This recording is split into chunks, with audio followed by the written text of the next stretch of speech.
pela presença de vocês. A gente está fazendo uma live gravada, a gente acabou de receber o anúncio aí do Zoom.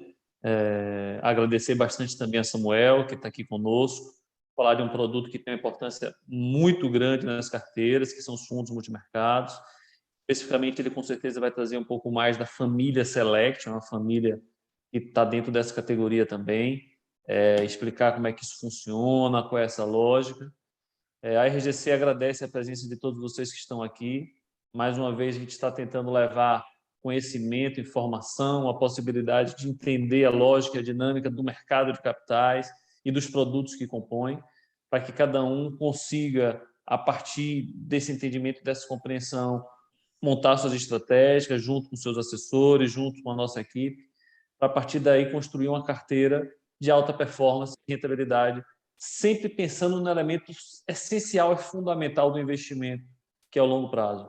O tempo faz parte da lógica e da construção de uma carteira bem-sucedida, e isso não vai abrir mão com nenhum dos produtos, e não seria assim também com os multimercados.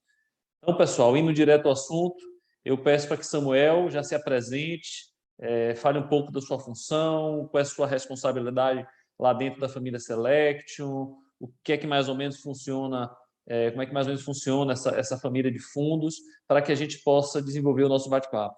Agradeço mais uma vez e, Samuel, a bola está contigo. Boa. Bom, pessoal, boa noite. Poxa, muito obrigado pelo convite. É um prazer estar falando com vocês aí. Horário nobre aqui, né? 6h30, 7 horas. Eu sou, de maneira breve aqui, eu sou do Mato, do interior de São Paulo, uma cidade chamada Piedade. Trabalhei na roça até os 18 anos. Muita gente acha que é piada, mas não é piada, é verdade. Eu trabalhei como peão. Infelizmente, meu pai não era um grande agricultor, ele era um pequeno agricultor. Vim para São Paulo, fiz engenharia, trabalhei na engenharia os primeiros 3 anos da carreira profissional e migrei para o mercado financeiro em 2009. E desde que migrei para o mercado financeiro em 2009, já vai dar aí, vai dar 13 anos. Aliás, agora em abril completa 13 anos.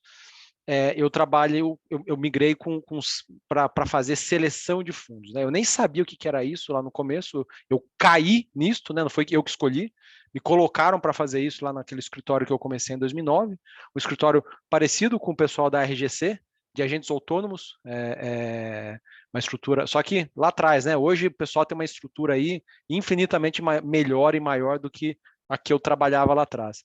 E desde então, a minha função é tentar garimpar bons fundos, bons gestores no mercado.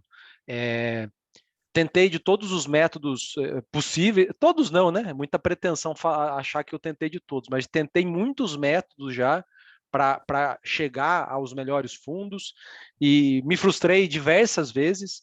E como bom engenheiro de produção aqui, ao longo do tempo, fui tentando desenvolver um sistema, um processo para fazer com que as coisas fossem cada vez mais, de fato, sistematizadas e fosse menos dependente de achismo, de simpatia pelo gestor ou do discurso bonito do vendedor, né, que está mostrando o fundo. Então, assim, de maneira um pouco diferente, eu nunca contei desse jeito, mas essa foi a minha trajetória. Eu comecei nesse escritório de gestão de patrimônio lá atrás, 2009, passei por um banco canadense chamado Royal Bank of Canada, que tinha operação aqui no Brasil, o RBC, fiquei lá até 2013. De lá, eu fui para um multifamily office chamado GPS, que posteriormente foi vendido para um banco suíço chamado Julius Baer, hoje se chama Julius Baer Family Office. De lá, eu fui para Azimut Gestão de Patrimônio, uma empresa italiana que tem aqui presença no Brasil, é listada na Bolsa de Milão. Fiquei por 4 anos na Azimut fazendo gestão de portfólio e gestão de fundos exclusivos para clientes. E desde março de 2019, eu estou aqui na XP com esse chapéu de seleção de fundos e seleção de gestores. Então, esse é um resuminho aqui de 2, 3 minutos, pessoal. Dentro dessa seleção de fundos, você hoje está ali na frente de uma família de fundos chamada Selection, que é uma família que nós classificamos como fundos de fundos, basicamente. Fala um pouco sobre o que é isso, como é que funciona essa escolha, quais critérios vocês utilizam para escolher um fundo que faz parte aí da família. Tá bom. Então, eu vou compartilhar alguns slides com vocês para tentar ajudar. Se vocês puderem, por favor, habilitar aí o compartilhamento. Ricardo vai te liberar aí agora. Tá. Para quem está assistindo, poder entender um pouquinho melhor aqui o que a gente faz, né? Então, poxa, toda essa seleção de fundos, essa inteligência que eu fui acumulando ao longo do tempo nas diversas instituições pelas quais eu passei e com os diversos chefes que eu tive, né, e os diversos times bons com os quais eu interagi, a gente tentou empacotar para oferecer isso pronto para os investidores que quisessem, né, para quem não tem tempo de ficar selecionando os fundos, lendo os materiais, entrando no site do gestor ou mesmo fazendo entrevistas com gestores, né? O que a gente faz aqui é um trabalho de entrevistar gestor. Assim como se entrevista um candidato para contratar, um analista, um gerente, a gente entrevista gestores aqui para contratar. O que nós fazemos é contratação de gestores para gerir parcelas da grana, né, dos recursos dos nossos clientes, tá? E por que eu acabei parando nesse mundo, né? Por que eu acho isso aqui interessante? A indústria de fundos de investimentos no Brasil conta com mais de 800 gestoras, tá? Isso aqui é só no Brasil, pessoal. E dessas 800 gestoras, se nós formos pegar todos os fundos que elas gerem, né, disponíveis, nós estamos falando de algo ali superior a 16 mil fundos, tá? É um número colossal. Se nós achamos, às vezes, a bolsa complexa de fazer uma carteira ali com 5, 6, 10 ações, né? A bolsa tem talvez 300, 400 ações investíveis. Imagina você montar uma cesta no universo de mais de 16 mil fundos, tá? Então, foi nesse contexto que a nossa área surgiu, não só a nossa, tá? Áreas como a nossa existem em diversas instituições, mas a nossa área tem essa função de, poxa, será que a gente consegue com a nossa experiência, né, com os nossos processos, com o conhecimento acumulado aqui, fazer um filtro de modo a entregar uma seleção pronta, uma curadoria e um acompanhamento de uma cesta bem menor de fundos de ações? Não, mas eu quero uma cesta de fundos multimercados. Tudo bem. Eu quero uma cesta de fundos de renda fixa. É isso que nós fazemos. Tá? Então, nós fazemos seleções de fundos de classes específicas. Por isso que o nome da nossa família de fundos aqui é Selection. Na falta de criatividade, né, em vez de escrever família seleção, família Selection. Aqui é um pouco dos multimercados.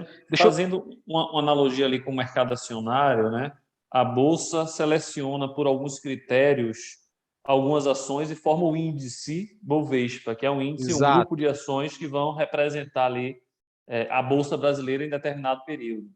Então, a curadoria que você fala, de certa forma, é mais ou menos um trabalho como esse. Vocês vão elencar alguns critérios e, a partir desses critérios, ter ali um grupo de fundos de renda fixa, um grupo de fundos de multimercado, um grupo de fundo de renda variável, por exemplo. Exatamente. E você tocou num ponto importante aí, né? Que é, poxa, como que a gente chega a esses nomes, né? Pô, com mais de 800 gestoras no Brasil, e vocês, talvez a maioria de vocês aí saiba, né? Agora o acesso aos fundos internacionais ficou bem mais fácil também, né? Nós temos mais dezenas de gestoras internacionais que já estão disponíveis no Brasil. Esse número deve caminhar para centenas de gestoras ao longo dos próximos anos, né? Como separar aqui o joio do trigo, não nessa visão maniqueísta, né, do gestor mau caráter ou não, mas sim dos gestores que têm maior potencial de performar bem ao longo do tempo, né? Como que a gente faz aqui? Eu achei esse slide aqui e achei interessante, tá? Que é uma analogia com um iceberg. E nessa analogia aqui que a gente faz, eu comparo a ponta do iceberg aos retornos dos fundos, a performance do fundo. A performance do fundo é o que todos nós olhamos primeiro, né, de cara. Só que isto é só a ponta do iceberg. Assim, parece bobo, né, eu falar desse jeito, mas tem muito mais coisa para se olhar numa gestora, num fundo, do que a sua performance. Se fosse só a performance, não precisava de figuras como o Ricardo, o Lucas, o Francisco e os outros assessores para ajudar. Não precisava de um time como o que eu faço parte aqui para fazer essa seleção. Não precisava de muita tecnologia, porque seria uma coisa muito quantitativa, né? Olha a performance passada, quem foi melhor, pô, vou lá e aplico. Não é só isso. Apesar de muitos de nós ficarmos tentados a agir dessa maneira, isso, infelizmente, muitas vezes acaba dando errado, tá? Por quê? Acho que todo mundo está careca de ouvir aí falar, alguns literalmente, né, Ricardo, com todo respeito, a performance passada, tem uma mensagem que colocam lá nos materiais de todos os fundos, né? Performance passada não é garantia de performance futura, né? De retorno futuro. E assim, é tão batida essa frase que a gente não dá valor, mas é verdade, isso não é garantia, né? Então, o que nós tentamos fazer aqui para tentar aumentar a chance, aumentar a probabilidade do gestor que nós estamos selecionando ter uma performance diferenciada ao longo do tempo, tá? Nós olhamos aqui outros 4 pilares, tá? Esse processo é um processo que nós chamamos de 5 P's, que são 5 passos ou 5 pilares, que eu tropicalizei. Isso aqui eu não inventei, tá? Eu aprendi principalmente na minha época de Royal Bank of Canada. Tinha um time muito parrudo lá em Toronto. Tinha 30 pessoas lá fazendo isso, um pessoal muito sênior, pessoas que estavam há 20, 25, 30 anos fazendo seleção de fundos. A indústria de fundos lá fora é muito mais antiga, né, muito mais longeva. E eu tropicalizei, eu adaptei.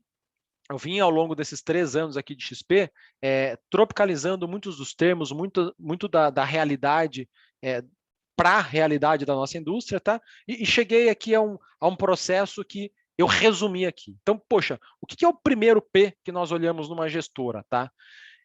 Eu chamei aqui de passado / presente, mas é a estrutura da gestora, é o histórico. Então, o passado é o quê? É o histórico, e o presente é a estrutura atual.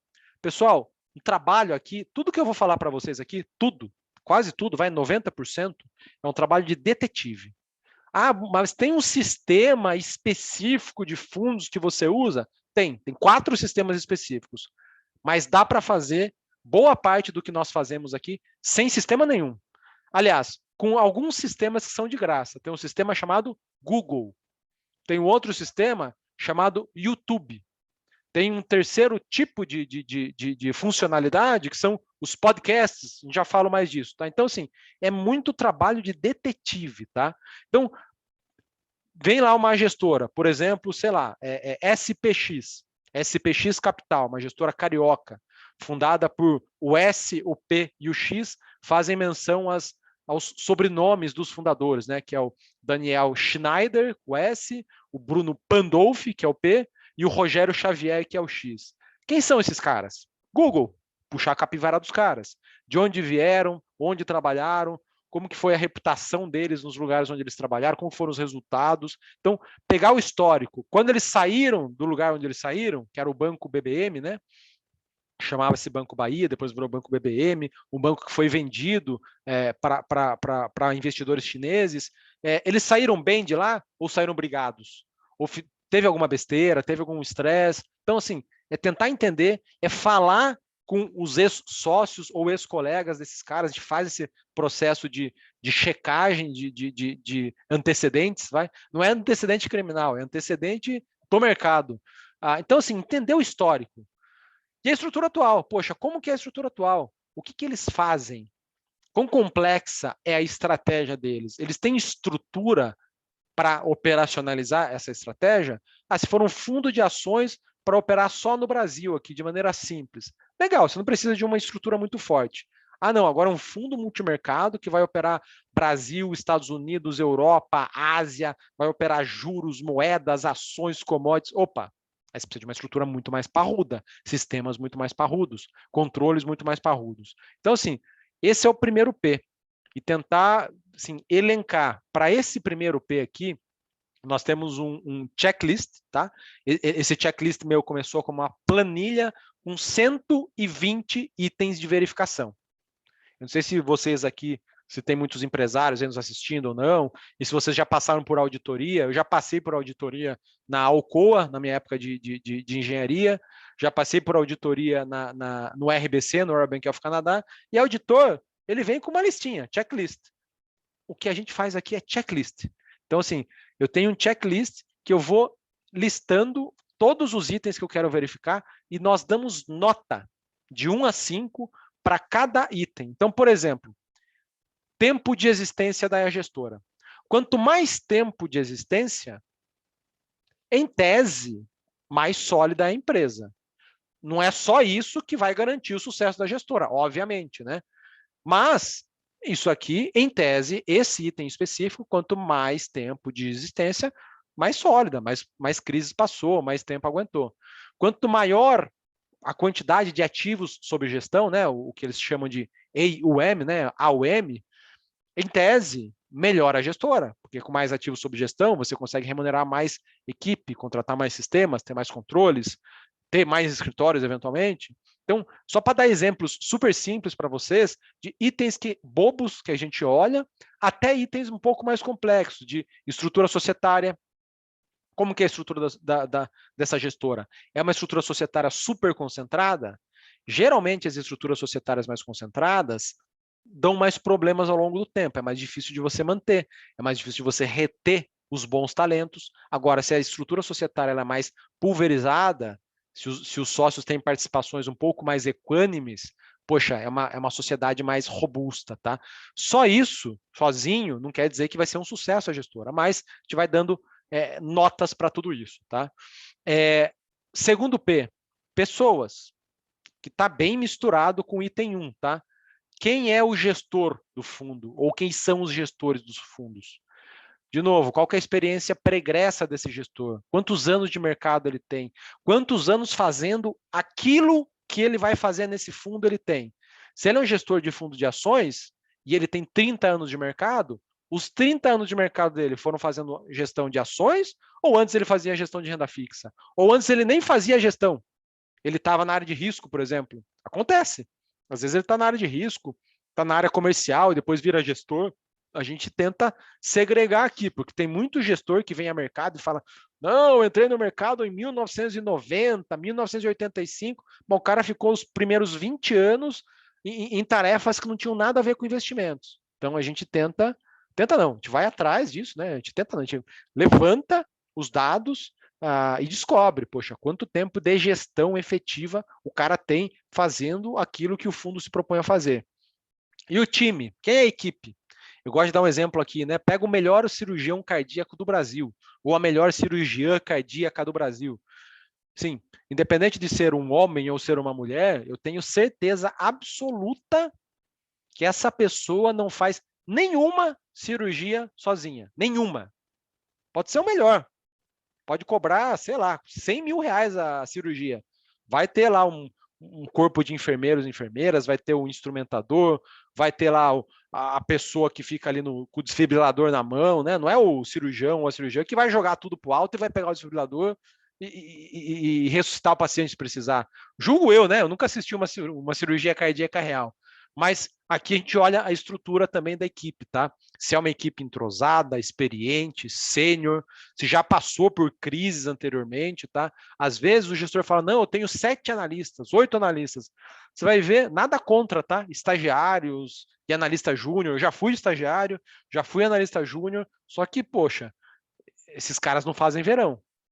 Se a gente está olhando aqui uma gestora que se diz diferenciada, o time de analistas tem que ser diferenciado também. Tem que ser mais sênior, tem que ser mais robusto, experiente, tá bom?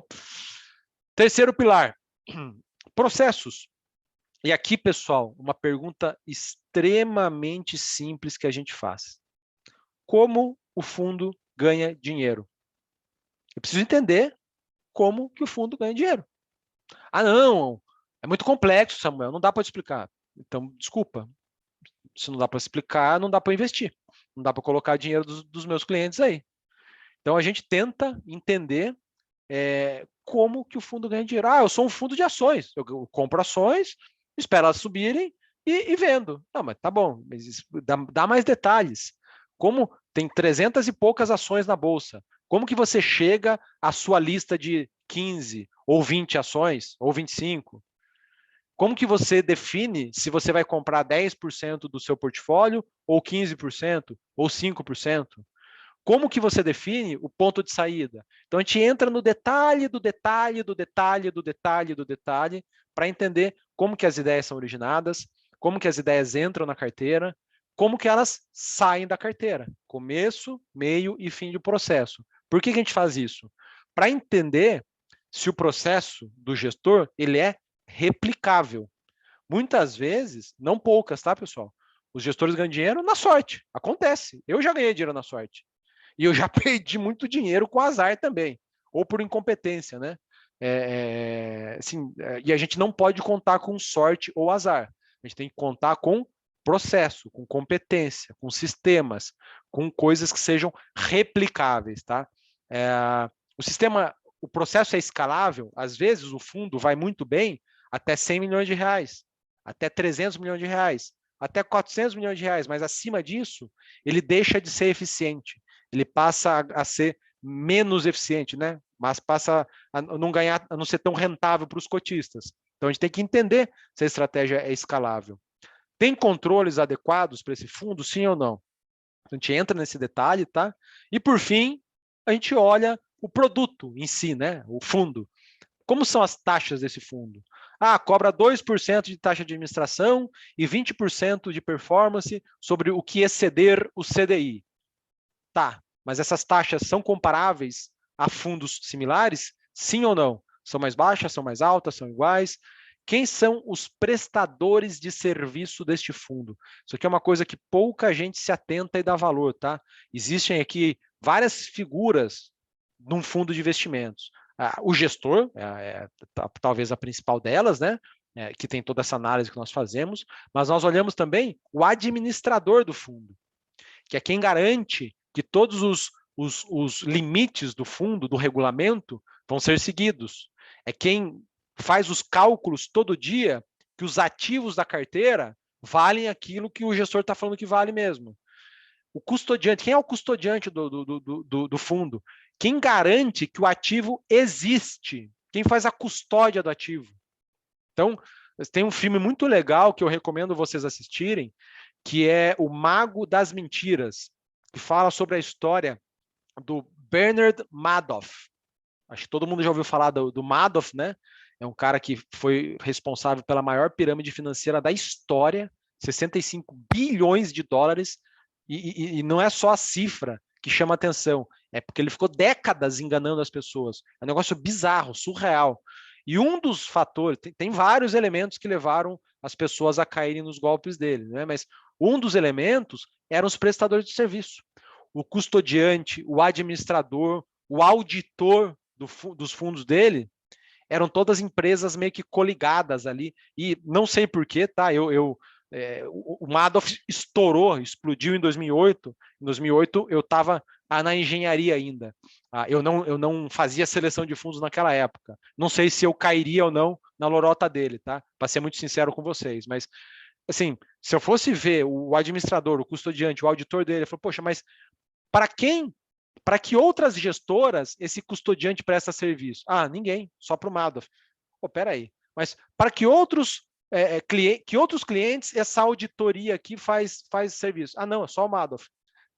Parece muito idiota hoje, né? Mas, enfim, grandes instituições no passado caíram, né? Clientes do JP Morgan, Goldman Sachs, Morgan Stanley, UBS, Credit Suisse e outras, tá? Várias instituições brasileiras também caíram nesse golpe e perderam dinheiro, tá? Então a gente olha prestadores de serviço do fundo, tá?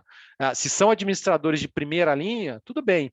Se são administradores desconhecidos, gestor, me explica. Por que você está usando um administrador que eu até conheço, mas, poxa, não é comum?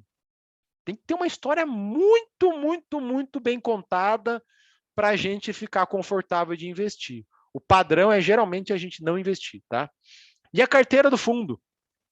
Poxa, você é um fundo de ações que o prazo de resgate é 30 dias. Só que a sua carteira, a carteira do gestor, está cheio de ações ilíquidas, as tais das small caps, ou microcaps, que às vezes negociam, sei lá, 50 mil reais por dia, 100 mil reais por dia, só que o fundo tem 500 milhões de reais. Nesse exemplo fictício que eu estou dando aqui, se o gestor tomasse muito resgate no fundo, ele teria dificuldades em vender as ações no mercado e pagar os resgates. Então, a gente olha se o prazo de resgate do fundo está condizente com a carteira que ele carrega. Então, pessoal, a gente olha tudo isso assim de maneira... Eu tentei resumir aqui, eu sei que eu me estendi um pouco, mas assim, isso tudo a gente olha antes de investir num fundo. Se tudo isso aqui, né, o número 1, o número 2, o número 3, o número 4, nos dão conforto, beleza. Aí a gente volta aqui para o elemento 5. Eu falo que a performance é o passo 5, porque isso aqui vai ser a última coisa para a gente tomar a decisão. É a primeira coisa que salta aos olhos, com certeza, né? Quando um fundo rende lá, sei lá, 25, 30, 40% no ano, você fala, caramba, o que esse cara está fazendo? Quero investir, né? Primeira coisa que passa à mente. Mas deixa eu me aprofundar, deixa eu fazer uma diligência aqui. Se tudo isso aqui foi ok, beleza, eu sigo com a minha decisão de investir, tá? Então, Lucas, falei bastante aqui, mas que eu queria tentar ilustrar com alguns gráficos aqui, alguns elementos mais visuais, para o pessoal entender um pouquinho melhor como que a gente trabalha aqui, tá? Tem muita ciência por trás. Interessante sua explanação, porque você dá uma luz aí sobre essa lógica complexa que é a escolha de alguém que vai te entregar algo no futuro, né? Porque o fundo ele não te dá uma rentabilidade hoje, ele vai te entregar uma rentabilidade amanhã, daqui a um ano, daqui a 10 anos, no prazo que foi estabelecido. E o que a gente mais vê assim no mercado para os investidores é a análise começar exatamente pelo item 5. Vê muita gente escolhendo fundos pela perspectiva ali da rentabilidade passada. Eu já tive casos de clientes querendo comparar a rentabilidade do fundo internacional com o fundo pós-fixado Brasil e não entender que um fundo pós-fixado LFT Brasil teve uma rentabilidade mais baixa porque a Selic caiu e que agora a rentabilidade futura vai ser maior porque a Selic está mais alta. Então, de um modo geral, a gente vê o investidor focando naquela parte de cima ali do iceberg, rentabilidade. Acho que assim, não tem problema, como eu falei, né? Não tem problema entrar lá no site da XP ou de qualquer plataforma que vocês usarem e fazer uma ordenação, né? Pelas maiores performances. Todo mundo faz isso, tá, pessoal? Eu faço também, não tem problema. O problema é só investir baseado nisto. Aí é um problema mesmo, ou pode ser um problema, né?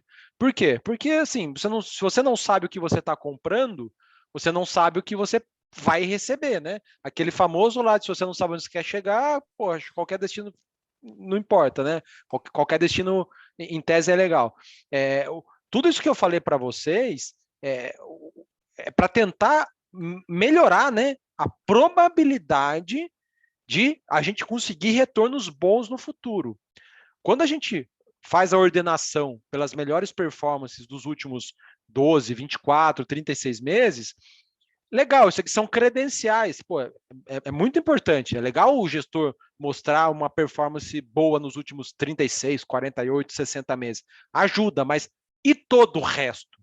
Acontece muito, pessoal, muito, de gestores de ações ou multimercados, mesmo de gestores de renda fixa, terem excelentes performances, mas a casa, a gestora, está desarrumada.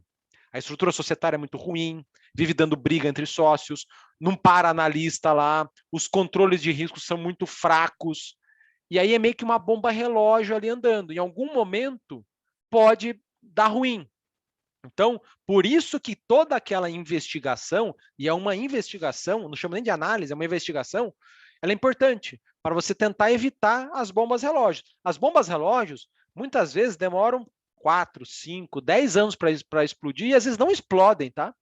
Eu não sei se vocês ouvem aí, mas o caso de minas da Segunda Guerra Mundial, minas, bomba, né, terrestre, que até hoje não foram explodidas, né? Pode explodir, às vezes é uma fruta lá, uma maçã que cai no negócio e explode.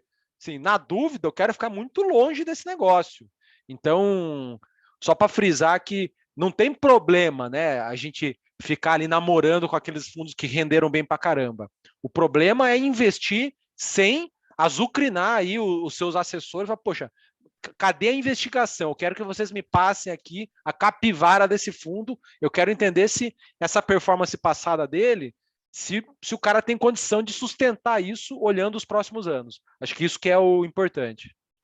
Agora eu quero aprofundar rapidinho, Rick. Lucas, só um minutinho aqui, Lucas. Você participou de um bate-papo nosso, que é o programa que a gente tem, o bate-papo com o gestor, que hoje é liderado pelo Chico, pelo Francisco Serafim, nosso estrategista-chefe. A gente faz isso sempre com diversos gestores.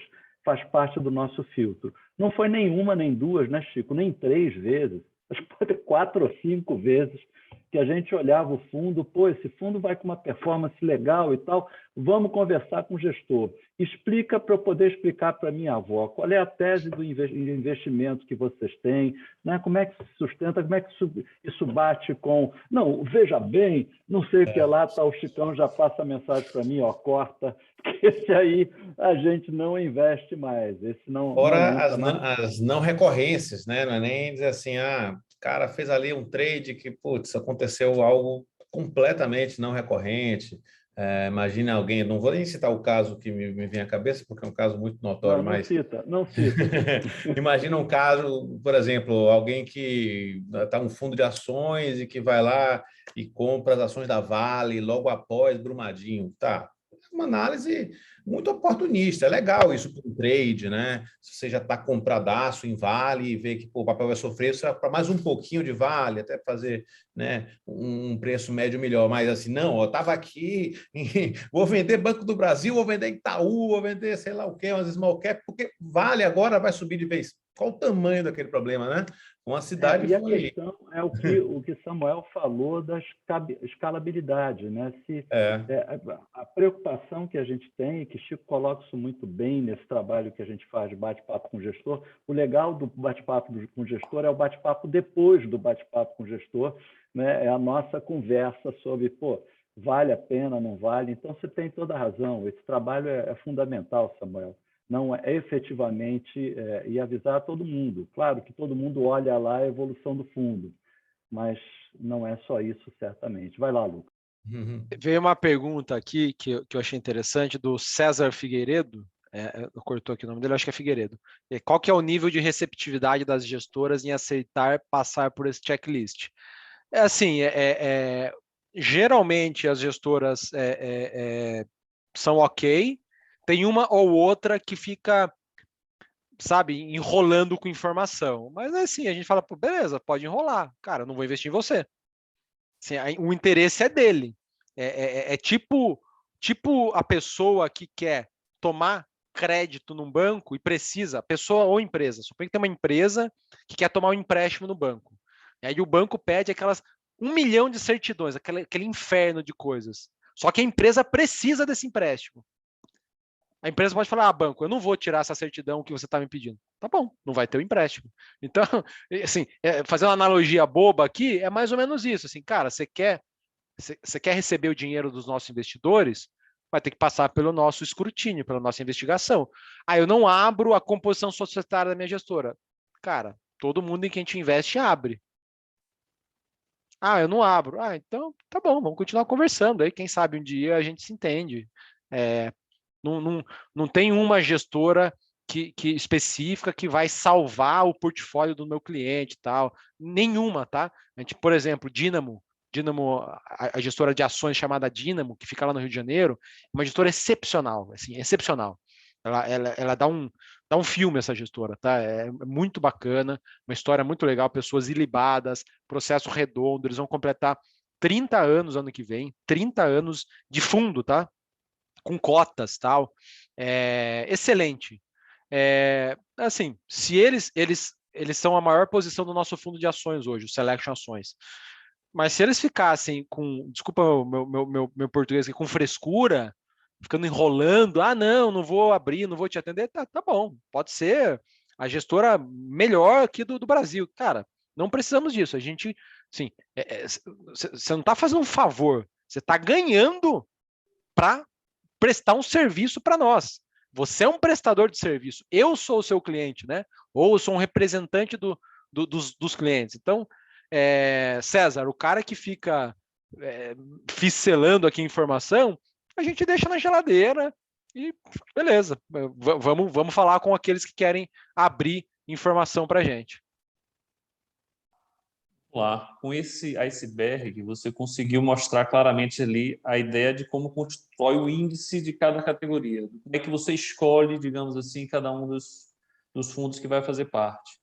Agora, após essa escolha, também tem algo relacionado à estratégia, porque cada fundo multimercado tem uma estratégia diferente. Os fundos de renda fixa também têm estratégia diferente. E os fundos de bolsa também têm estratégia diferente. Long only, long buys e assim vai. Como é que dentro dessas estratégias você consegue definir? E o segundo ponto, além das estratégias, como é que um Select vai balancear esses fundos que fazem parte da escolha com essa estratégia dentro de uma carteira? Falar desses dois elementos aí, da estratégia e do balanceamento. Tá bom. Assim, a montagem da carteira aqui, ela passa, assim, os multimercados têm um negócio muito, muito bonito, que não só para multimercados, tá? Mas quando você vai montar uma carteira, tem um negócio muito bacana que é a tal da correlação. Quando você adiciona 2, 3, 5 ativos na sua carteira que tem uma correlação baixa, ou seja, o comportamento deles é independente ou tem pouca dependência um do outro, isso te dá resultados de longo prazo com menos risco e, às vezes, com retorno tão bom quanto ou melhor do que se você colocasse um monte de ativos ali que andassem juntos, tá? Então, o nosso processo de construção aqui, ele vai muito de tentar achar gestores, fundos, que sejam complementares, tá? Então, existem diversas subestratégias de multimercados aqui presentes no Brasil. Eu poderia citar 3 principais delas, né? A principal é a tal do multimercado macro, que é a mais ampla de todas, tá? Que o gestor tem mais graus de liberdade para operar, que ele, assim, basicamente tem lá um time de economistas que fazem ali algumas previsões poxa, como que vai ser o crescimento do PIB esse ano, né? O que eu acho que vai ser? O que eu acho que vai ser o comportamento do câmbio? Eu vi que o seu José fez uma pergunta aí, já responde a ele. Como que vai ser o comportamento do desemprego? Como que vai ser o comportamento da inflação? O que o Banco Central deve fazer se tudo isso acontecer? Então, tem lá um time de economistas fazendo previsões. Com base nessas previsões, os gestores vão falar, poxa, se isso tudo aqui acontecer, o dólar deve subir, a bolsa deve cair, e os juros pré-fixados devem sofrer. Então, eu vou me posicionar desta maneira, por exemplo. Então, esses são os fundos multimercados macro, tá? Que são os mais numerosos. Eles podem operar na bolsa, nas commodities, no mercado de juros, no mercado de moedas, no Brasil, no exterior. Então, a gente tenta adicionar gestores macro na nossa carteira que sejam complementares, tá? Então, número 1. Número 2, tem outro tipo de estratégia que são os gestores que a gente fala de long short. Que raio que é isso, né? O long short são gestores que só operam no mercado de ações, só que eles montam uma carteira comprada em ações, que ganha se as ações subirem, só que para proteger essa carteira comprada e para lucrar, não só para proteger, mas para lucrar também, eles montam uma carteira que ganha se as ações caírem, é o tal do short, tá? E eles olham essas duas coisas em conjunto. Então, é o tal do fundo multimercado long e short, comprado e vendido. Então, esse é um outro tipo de estratégia que nós temos na carteira. E tem um terceiro tipo de fundo que nós adicionamos na carteira, que ele é um fundo parecido com os multimercados macro, só que ele não tem um time de economistas, ele não tem um time de gestores, ele tem um time de pesquisadores, tem um time de cientistas, que são os fundos quantitativos. São o time de gestão desses fundos, eles gastam todo o tempo deles tentando achar e bolar algoritmos matemáticos para substituir o ser humano na negociação dos ativos. Então, com base em literalmente, tá, pessoal? Não estou aumentando aqui. Literalmente, milhares e milhares e milhares e milhares de simulações e muitos dados históricos e décadas de histórico de mercado. Eles tentam achar padrões de mercado e, identificados alguns padrões, eles montam algoritmos que vão lucrar caso esses padrões continuem se repetindo. E esses padrões podem ser identificados no mercado de dólar, no mercado de juros no Brasil, no mercado de petróleo, nas ações locais, nas ações dos Estados Unidos, e aí eles colocam esse conjunto de algoritmos, são vários algoritmos operando juntos, são os tais dos fundos quantitativos ou fundos sistemáticos. Nós temos uma mescla, Lucas, desses fundos, e a gente tenta adicionar fundos que tenham a correlação ali não tão alta ao longo do tempo, tá? Não só a correlação pegando o dado numérico, né? A correlação é uma medida estatística, né? A gente não olha só essa medida estatística, nós olhamos também o comportamento dos gestores, a equipe do gestor. Poxa, esse gestor aqui, a gestora X, opera mais Brasil. A experiência deles e o time é focado em Brasil. Essa outra é mais focada em América Latina. Aquela outra é mais focada em global e pouco em Brasil. Então, nós tentamos pegar gestoras de fundos que sejam complementares no estilo de gestão para montar ali os portfólios. E aí é muita arte, tá? O processo nosso a gente tenta fazer de maneira mais científica, mas a montagem da carteira ela é muito mais artística, muito mais artesanal. Todo mês, sem exceção, nós estamos aumentando um pouco daqui, reduz um pouco de lá, calibra um pouco aqui. Puxa, tal fundo aqui, a performance dele está mais ou menos, não está ruim, mas, putz, será que se a gente trocar por esse cara aqui não vai melhor? É tipo um time de futebol. Se perguntasse para um técnico quais são os itens ali para montar um time perfeito, é tentativa e erro. Pô, põe esse lateral, puta, troca, põe aquele outro. Pede para ele jogar um pouco mais recuado. É mais ou menos isso, tá? Uma arte aqui e a gente vai tentando todo dia melhorar aqui os portfólios. Foi uma resposta longa, mas não é um negócio tão trivial de fato de se fazer. Tá no mudo, Lucas. Isso é bem interessante, porque da mesma forma que você utiliza esses critérios para construir uma carteira para um fundo de fundos, que é o Selection, certamente tem muitos investidores aqui que também têm alguma carteira de investimentos. E essa carteira, normalmente, acaba sendo multimercado, porque, em última instância, ele tem uma ação e tem um fundo de renda fixa do outro lado. Tá? E aí, a sua carteira de multimercado, ela passa também por tudo isso, né? Passa por todos esses tipos de produtos que estão dentro dos fundos. Exato. De fato, assim, grosso modo, aqui no Brasil, né, como que a gente olha as carteiras, né? Como que eu olhava lá na minha época de Azimuth, que eu atendia os clientes diretamente, né? Você quebra em três tipos de renda fixa, né? Que é a pós-fixada, a pré-fixada e a atrelada à inflação. Aí você tem aquele pedaço de fundos multimercados, um pedaço de fundos de ações, e um pedaço mais amplo aqui de fundos internacionais, que podem ter fundos de renda fixa, fundos multimercados internacionais, fundos de ações internacionais. E se quiserem, tem aqui uma sétima opção, que agora na XP está, felizmente, né, cada vez mais acessível, que são os tais dos fundos alternativos, né? Aqueles fundos de private equity, os fundos de venture capital, né, que é para investir em startups, enfim. Grosso modo é isso, né? Acho que o ideal é, pensando no portfólio global do investidor, tentar identificar qual que é o teu nível de risco, né? Se você é mais conservador, moderado, arrojado, e gradações disso, né? Nem todo moderado é igual. Se o Ricardo falar que ele é moderado e eu falar que é moderado, pô, muito difícil nós sermos moderados iguais, né? Às vezes o Ricardo é mais moderado para agressivo, eu sou mais moderado para conservador. Então é legal todo mundo identificar qual que é o teu nível de tolerância a risco e tentar popular a carteira com o máximo possível dessas classes, né? Ter um pouco de renda fixa pós-fixada, aquela atrelada à Selic, né? Atrelada ao CDI, ter lá um pouco de pré, dependendo do cenário, né? Tem vezes que o cenário ele vai contra pré, como foi nos últimos meses aí, inflação, multimercados, bolsa e por aí vai. E momento, né? A gente colocou aí uma provocação lá no convite que a gente fez para as pessoas, né? Que estamos na hora e na vez dos multimercados. Isso é verdade? O que é que chama a atenção nesse momento atual dos multimercados? E que trouxeram, inclusive, uma rentabilidade extraordinária no mês de março, né? A gente viu alguns fundos entregando 4, 5, 6%. E é isso, é daí para frente. Como é que está esse momento aí? Fala aí para a gente sobre esse ponto. Boa, eu vou voltar a compartilhar aqui um gráfico que eu trouxe para vocês.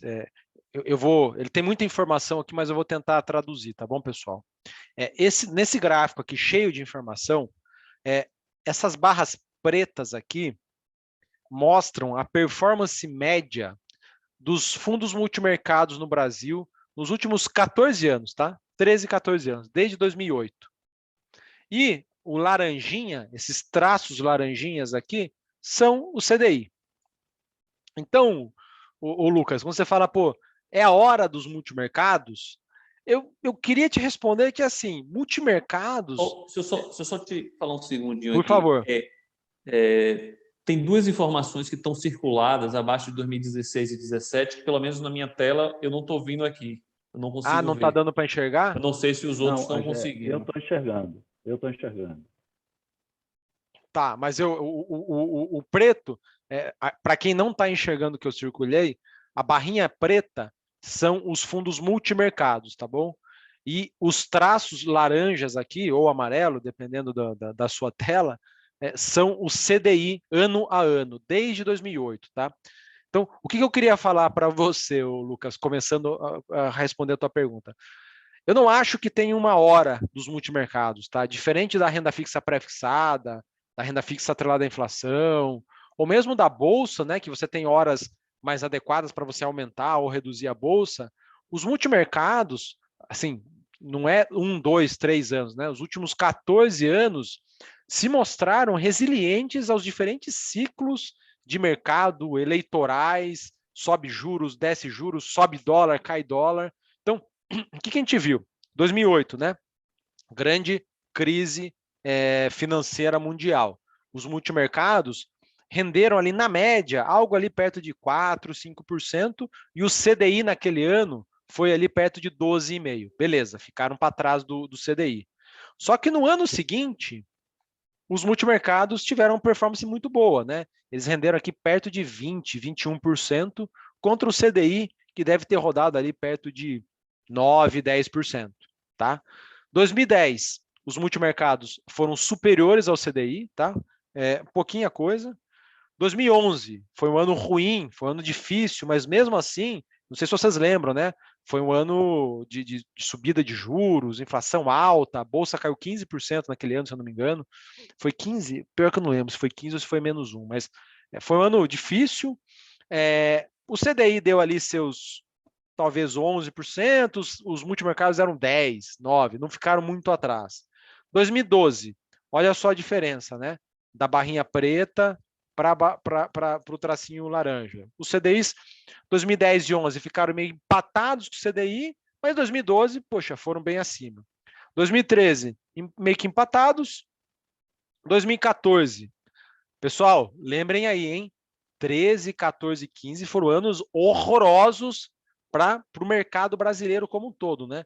As NTNBs, né, o Tesouro e IPCA, sofreram para caramba, os títulos pré-fixados sofreram, a Bolsa sofreu. Então, nós estamos falando aqui de anos catastróficos, né? E depois acabou culminando lá no impeachment da Dilma. 2014 foi um ano que eles foram abaixo do CDI, renderam aqui na média 7,5% contra um CDI ali perto de 10, 11. Aí em 2015, eles renderam 17,5% contra o CDI ali perto de 13. 2016 foram acima do CDI, 2017 foram acima do CDI, 2018 foram acima do CDI, 2019 foram acima do CDI, 2020 foram acima do CDI, 2021 ficaram devendo. O CDI foi 4,40%, os multimercados deram aqui na média 2%. E este ano, eu tinha atualizado isso aqui uma semana atrás, aliás, 15 dias atrás já, quase, os multimercados estavam aqui com um retorno de 5,6% contra um CDI perto de 2 e alguma coisa, tá? Essa diferença está ali um pouco maior. O CDI no ano tá rendendo 2,4, tá? Até o dia 31 de março, e os multimercados estão rendendo 6,12. Então, a minha resposta para você, o Lucas, assim, eu acho que os multimercados deveriam fazer uma parte de um pedaço constante da carteira de qualquer investidor. Se você é um investidor mais conservador, tenha um pedacinho pequeno. Se você é um investidor mais arrojado, poxa, você pode eventualmente ter um pedaço maior. Então, em 2013, e eles não estão correlacionados com a bolsa necessariamente, ou com os índices pré-fixados, né? Nesse gráfico aqui, o que eu mostrei foi que anos em que os títulos pré-fixados sofreram, como 2013, 2015, 2021, os multimercados não necessariamente sofreram, né? Em 2013, 2015, eles foram positivos e acima do CDI. Em 2021, desculpa, que o índice de pré-fixados aqui caiu 10%, pessoal, 10% de queda. Os títulos pré-fixados mais longos, né, de 5 anos ali para frente, caíram 10%. Os multimercados subiram 2%. Foi bom? Não foi bom. Foi muito aquém do esperado. Mas conseguiram proteger a carteira. Então, os multimercados, eles são muito versáteis. Eles conseguem navegar em cenários diferentes ao longo do tempo, tá? Aqui volta lá, porque por favor. Muito bacana esse gráfico, porque ele remete bastante ao que a gente conversou no início, né? Aquela lógica de que rentabilidade passada não é garantia de rentabilidade futura. Isso está explícito, está escancarado no gráfico. E outra questão também a gente falou no início, a importância do tempo. Não adianta se investir no multimercado para 3 meses, 6 meses, 1 ano. O investimento de curto prazo em risco não faz sentido. Multimercado é um produto de risco. Se eu estou pensando em trabalhar com um produto de risco, eu tenho que ter um elemento a meu favor, que é o tempo. Esse é elemento essencial e fundamental para a construção de riqueza das carteiras. Não, perfeito. Acho que, assim, de maneira geral, pessoal, os multimercados, eles, os moderados, tá? Os conservadores, eles vão buscar retornos inferiores, mas os moderados para cima, eles se propõem a entregar ali CDI mais 2% ao ano, CDI mais 3% ao ano, CDI mais 4% ao ano. Traduzindo, né? Se o CDI nos próximos 12 meses for 12%, esses multimercados deveriam entregar algo entre 14% e 15%. Assim, não estamos falando de um retorno baixo, né? 15% ao ano é um negócio legal, 16% ao ano. Só que para entregar isto, não vem de graça, não tem milagre. Os gestores estão tomando risco. Risco na bolsa, risco no mercado de dólar, risco no mercado de commodities. E esses mercados têm vários meses que vão contra os gestores, que o gestor vai lá tomar um calor do caramba, mas quando você estende a sua janela, né, estende o tempo de observação, quando você dá tempo para o gestor performar e fazer o trabalho dele, e nós estamos falando aqui de no mínimo 2 a 3 anos, de fato os resultados vêm. E aí, ô Lucas, eu puxo para cá. Última interseção aí, eu costumo dizer o seguinte: o multimercado não é uma renda fixa turbinada, não espere isso do multimercado. O multimercado é uma renda variável de uma volatilidade mais baixa do que as ações, mas ele não é uma renda fixa turbinada. Perfeito. Ó, esse gráfico aqui também, pessoal, tem muita informação, mas eu vou tentar traduzir para vocês. Olha o CDI aqui em diversas janelas, tá? Olha o CDI nos últimos 6 meses, tá? Nos últimos 6 meses, o CDI deu 4,3%. E esse índice que deixa eu pensar aqui. É que o exemplo que eu queria dar, ele morreu. É que como os multimercados foram muito bem aqui, mas até fevereiro, pessoal, em 6 meses, os multimercados estavam abaixo do CDI. Quando a gente olhava 12 meses, os multimercados também, o multimercado olha por esse índice aqui, tá? O IHFA, que está logo abaixo aqui do CDI. Os multimercados também estavam abaixo do CDI. Só que quando a gente estendia para 24 meses, que é essa coluna aqui, a penúltima, e 36 meses, eles estavam lá sólidos acima do CDI. Então, é essa mensagem que eu queria passar, que nas janelas de 6 meses, 12 meses, muitas vezes, tá? Não poucas, muitas vezes, os multimercados, de fato, vão rodar ali abaixo do CDI, vão fazer com que a gente fique ali com azia, gastrite, queimação, dor de cabeça, enxaqueca, mas se a gente estende os prazos, os bons gestores conseguem entregar ótimos retornos. E aqui tem um outro negócio legal que eu gosto de mostrar, que é isso daqui, tá? Tem um guia de acompanhamento aqui que todo dia eu olho mais ou menos 270 fundos, tá? Samuel, você é lunático? Você é fanático? Não, é meu trabalho. Assim, eu sou pago para fazer isso. E quando a gente pega a média geralzona desses caras aí, em 36 meses, tá dando aqui 21% contra 14% do CDI. Legal. Só que se a gente vai para os extremos, né? Vamos pegar a média dos 20 melhores. Nós estamos falando de 56%.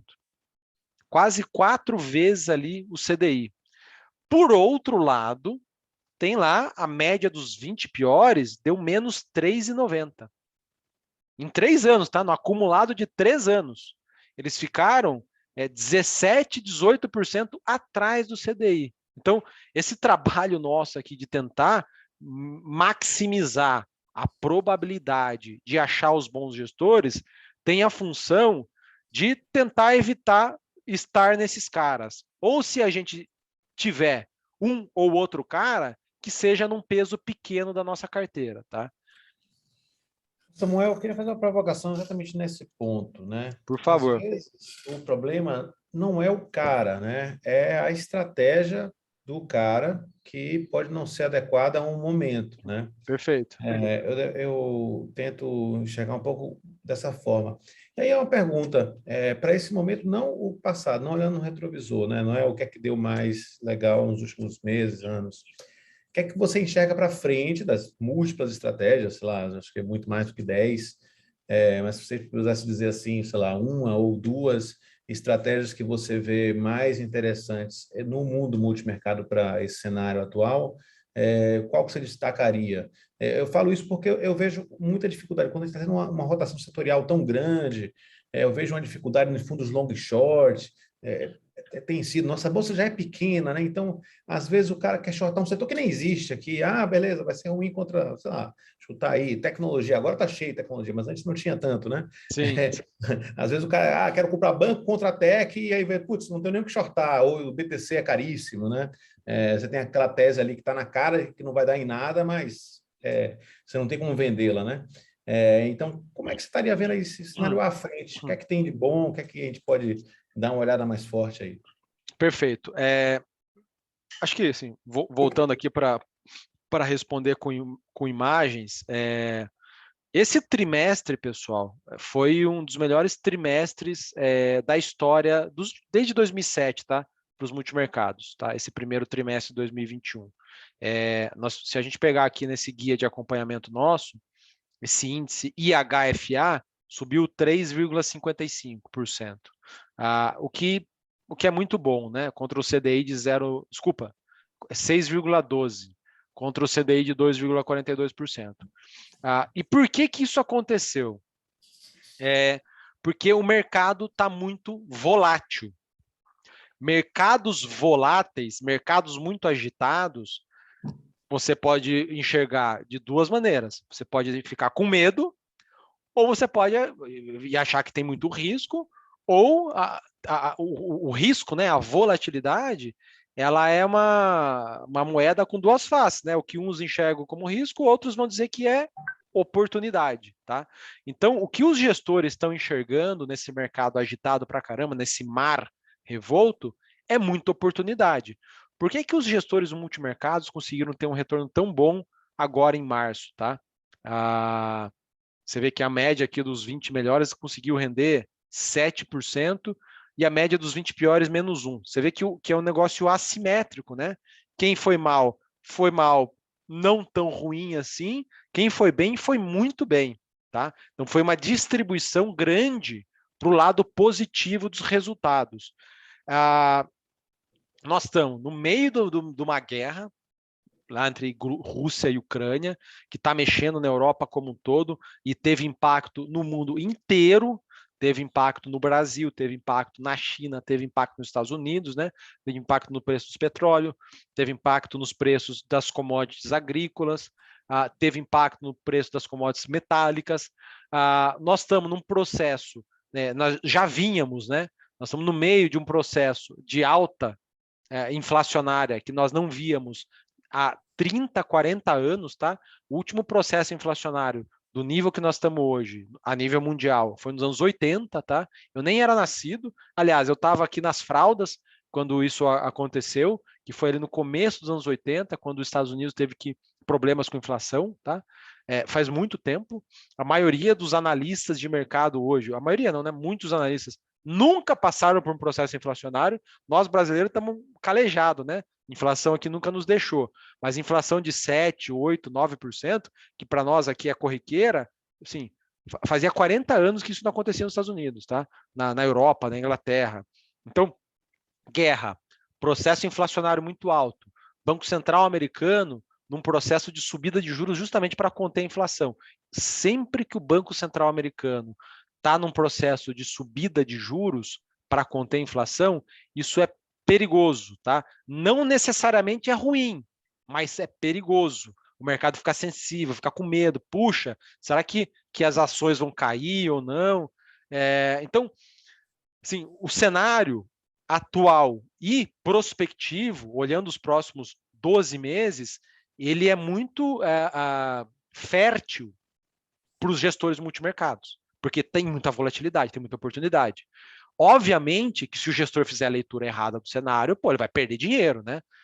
Então, contrário do que estava acontecendo, principalmente ali em 2020, 2021, que os bancos centrais colocando muito dinheiro nos mercados, dando liquidez, os gestores estavam meio que assim, cegos do que fazer. Por exemplo, quando a Bolsa Americana ensaiava uma queda, o que o Fed fazia, o Banco Central Americano? Botava um caminhão. Não. Eu vou dar estímulos. Calma, eu vou dar estímulos. Eu vou dar mais auxílios ali para os desempregados. Eu vou dar auxílio para as empresas. Então, o que deveria ser uma correção natural dos mercados, artificialmente, estava sendo prorrogada pelos bancos centrais. Eu estou dando exemplo aqui do Banco Central Americano, mas isso é verdade para o Banco Central japonês, para o Banco Central europeu, em outra magnitude para o Banco Central até brasileiro, bem menos, tá, para o Brasil. Então, assim, a economia, a teoria econômica não estava funcionando, sim, porque muito estímulo monetário, preços lá fora das ações, né, muito altos. A Bolsa Americana engatou 10, 11 anos de alta, assim, foi uma das maiores sequências de alta dos últimos 100 anos. E assim, sempre tem uma correção, né? Sempre tem uma correção. Então, o gestor que estava posicionado para ganhar dinheiro com essa correção, só se ferrava. Então, os mercados estavam muito artificiais. Agora que o mercado está chacoalhando mais, com menos intervenção dos governos, menos, tá? Não quer dizer que não tem, é um pouquinho menos. Tá mais fértil. Então, Lucas, eu acho que Lucas e Francisco, ter multimercados nas carteiras dos clientes é um negócio que ajuda, tira a volatilidade no longo prazo, agrega retorno e, particularmente nos próximos 12 meses, eu acho que vai ter muito chacoalhão de mercado. Então, os gestores, mesmo que o mercado caia, esses gestores têm capacidade, eles têm instrumentos para conseguir ganhar dinheiro. Veja o que está acontecendo com os multimercados aqui. Lá fora, a bolsa cai pra caramba. Quem tem exposição lá fora, com fundos de ações internacionais, está sentindo isso. Eu tenho, por exemplo, né? Eu tenho alocação em fundos de ações internacionais. Eu acho que olhando os próximos 5, 10 anos, tem que ter. Nos últimos 6 meses, tô machucado pra caramba aqui. Tô triste, né?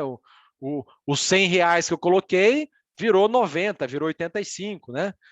Quem colocou 1 milhão virou 850 mil, virou 900 mil, virou 800 mil, dependendo do fundo. Tem que apertar o cinto e se segurar. Os gestores locais estão conseguindo navegar nesse cenário adverso lá fora. E aqui, para nós, pouca gente está falando ainda, né? Nós temos uma eleição lá em outubro, né? pouca gente dá peso, porque pô, tá no meio de uma guerra.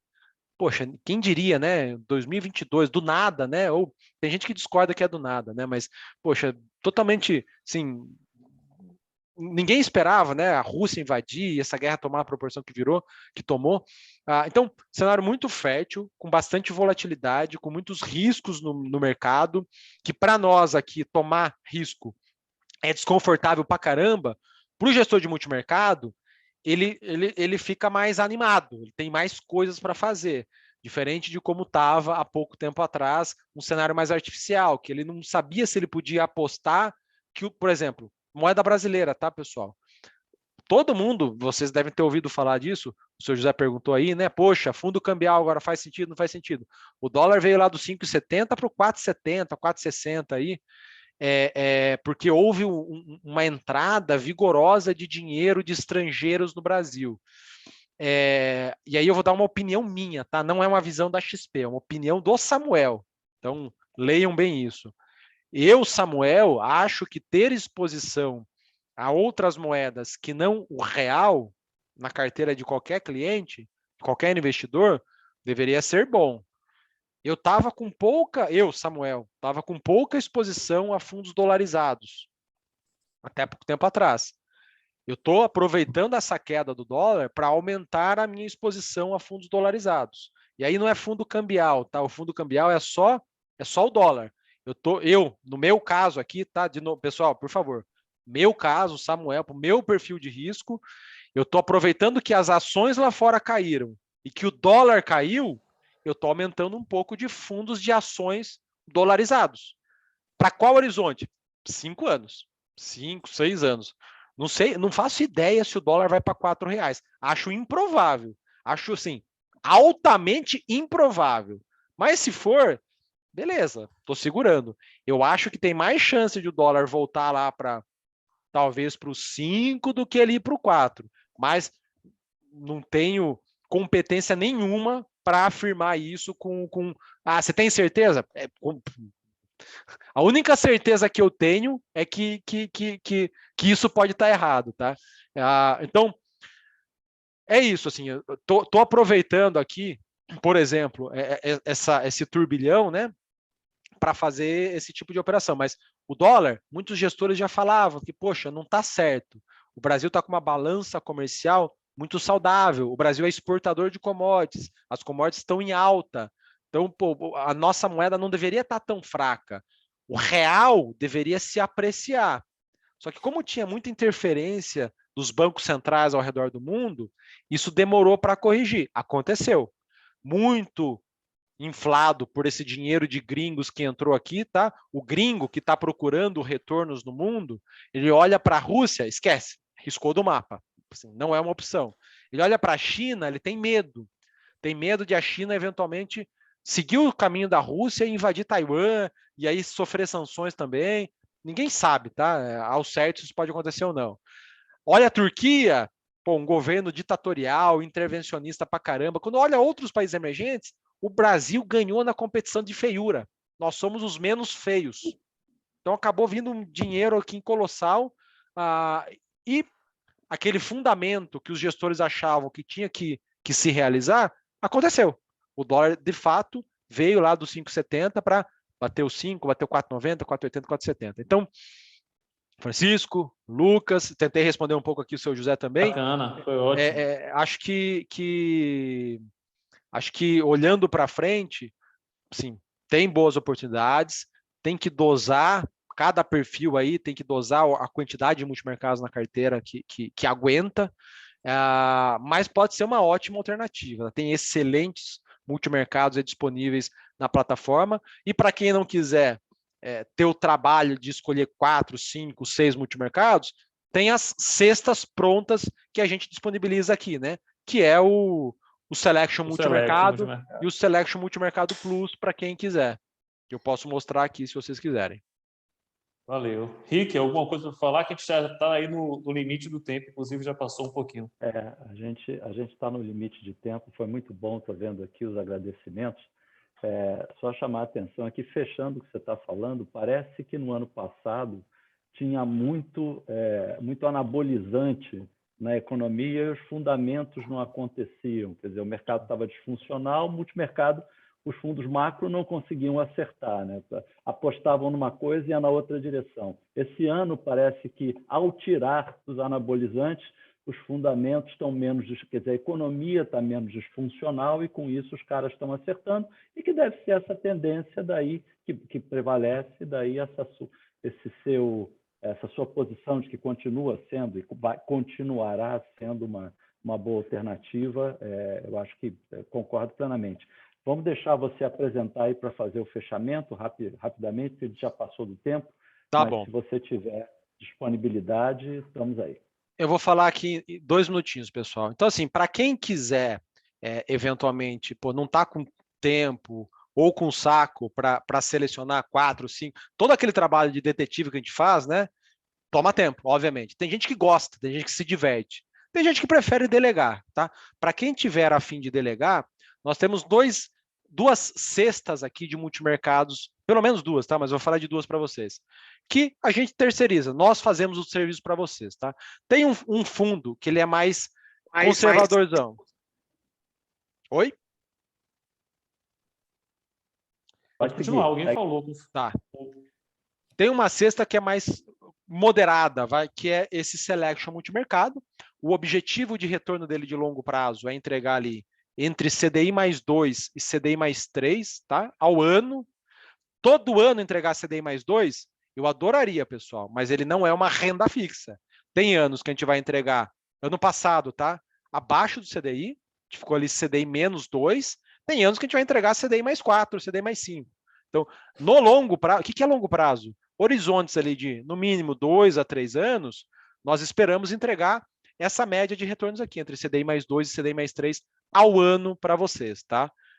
De novo, não é todo ano. Eu adoraria entregar todo ano CDI mais 3. Eu ia ficar muito feliz. Não é uma renda fixa turbinada, não é uma renda fixa. É multimercado, é renda variável. Exato. Ele tem um prazo de resgate em D mais 12, então ele foge meio que do padrão dos multimercados, ele é mais líquido do que a média, né? A maioria dos multimercados mais tradicionais aí é D mais 30, alguns são D mais 60, ele é D mais 12, tá? E ele é destinado a investidores em geral, tá bom? Com uma taxa aqui de 0,75% e 20% de taxa de administração, uma volatilidade aqui entre 3% e 4% ao ano. O que nós temos aqui dentro, pessoal? Isso aqui são as nossas maiores alocações, tá? Sim, gestoras de primeiríssima linha, casas como a Quineia, Ocam, liderada ali pelo Carlos Eduardo Rocha, a Giant, que é uma gestora quantitativa, a maior, tá? E diria que a melhor do Brasil, uma casa chamada Absolute, liderada pelo Fabiano Rios, um cara que eu acompanho desde 2009. Nós temos aqui uma cesta de fundos internacionais, que nós compramos esse fundo aqui chamado Selection Multimercado Global. Nós compramos essa cesta sem taxa nenhuma, tá? Sem custo nenhum, tá? Tem um fundo chamado JGP Strategy, liderado ali pelo André Jacuski, que é um cara que tem 50 anos de mercado. 50 anos. Ele é um dos papas do mercado. Foi mal ano passado. O ano passado foi o pior ano da história dele, mas é um cara que a gente confia, gosta muito. Genoa, Cadima, Absolute, Trust. São gestoras de primeiríssima linha, tá? E notem que é uma carteira pulverizada, balanceada. As maiores exposições vão ficar ali perto de 8%, 9%, tá? No máximo 10%. Não é uma regra. Posso ter 12%, 11%? Pode. Mas, assim, não é o nosso feitio concentrar. E o outro fundo que eu gostaria de mostrar para vocês, ele já é um cara que pula mais. Ele já é mais nervoso, tá? Que a gente vai mirar aqui retornos de CDI mais 4 a CDI mais 5. É o Selection Multimercado Plus. Podem me criticar aqui pela falta de criatividade, não fui eu que criei, mas a gente só colocou um plus aqui no nome, plus a mais, com uma volatilidade esperada mais alta, tá? Ele tem um prazo de resgate maior, média aqui dos multimercados, tá? D mais 32, e ele é para investidores qualificados, tá? Uma performance boa aqui no ano, em 12 meses a gente estava, até o mês passado, estava aqui comendo capim para o CDI, voltamos aqui a ultrapassar o CDI e queremos buscar isso daqui, ó, é o CDI mais 4, CDI mais 5 que a gente busca. Em que horizontes? 2 a 3 anos, de novo, não é todo ano que a gente vai entregar, infelizmente, tá bom? E qual que é a carteira? Aqui um pouco do gráfico, né? Olhem, notem que na crise de 2020, ele teve uma queda bem substancial, ele chegou a cair aqui no pior momento, perto de 15%, recuperou tudo relativamente rápido, em 4, 5 meses ele recuperou, mas oscilou, né? Sim, chacoalha, ele é arrojado. E no longo prazo, pô, a gente consegue aqui entregar um retorno bem superior ao CDI, de novo, com muitos dentes aqui, né? Com muitos chacoalhões, né? Muitos chacoalhões, de tempos em tempos a gente dá essa guinada aqui para cima. E o que é a carteira?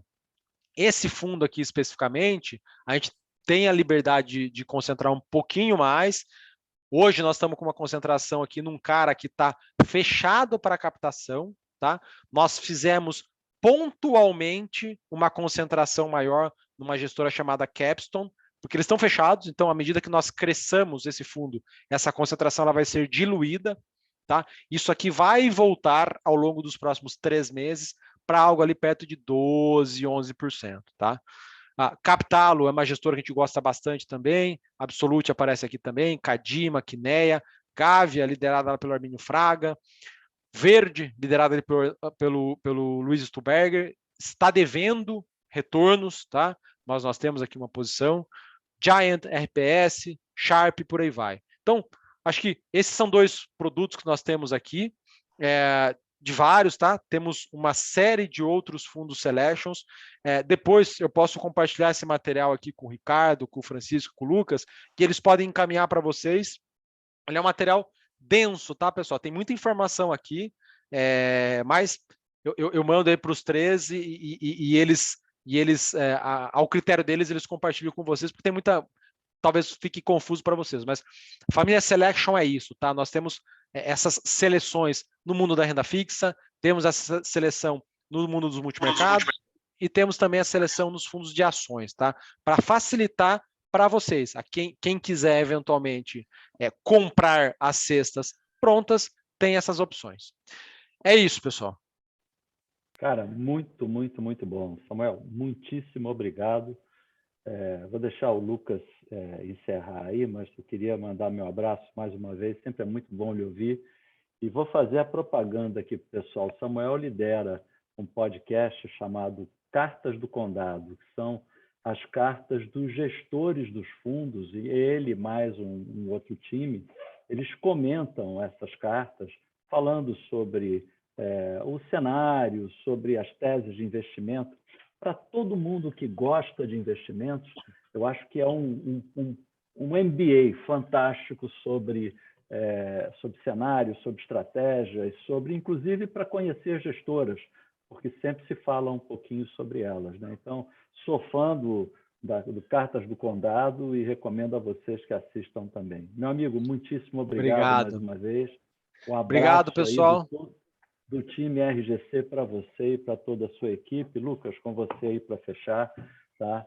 Muito obrigado. Vou agradecer também, Samuel, pela aula, pela explicação, pelo aprofundamento e detalhamento. Muito obrigado. A RGC, mais uma vez, agradece a você e a todos que ficaram conosco aí nesse bate-papo. Muito obrigado, pessoal, também. Boa. Samuel.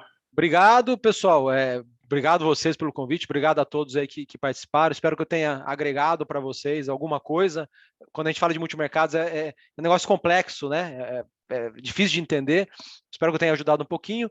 Tem um outro podcast que eu toco chamado Outliers, tá? Então procurem, a gente faz entrevistas com gestores para tentar desmistificar também esses fundos. E eu também tento postar alguma coisa de fundos lá no Instagram, tá lá, @samuel.ponsoni, me procurem lá, se quiserem mandar perguntas, dúvidas, vou ficar feliz em responder. Mas, pessoal, muito obrigado. Prazer falar com vocês. Valeu, Samuel. Muito obrigado. Um abraço, boa noite, obrigado. Obrigado tchau. a todos.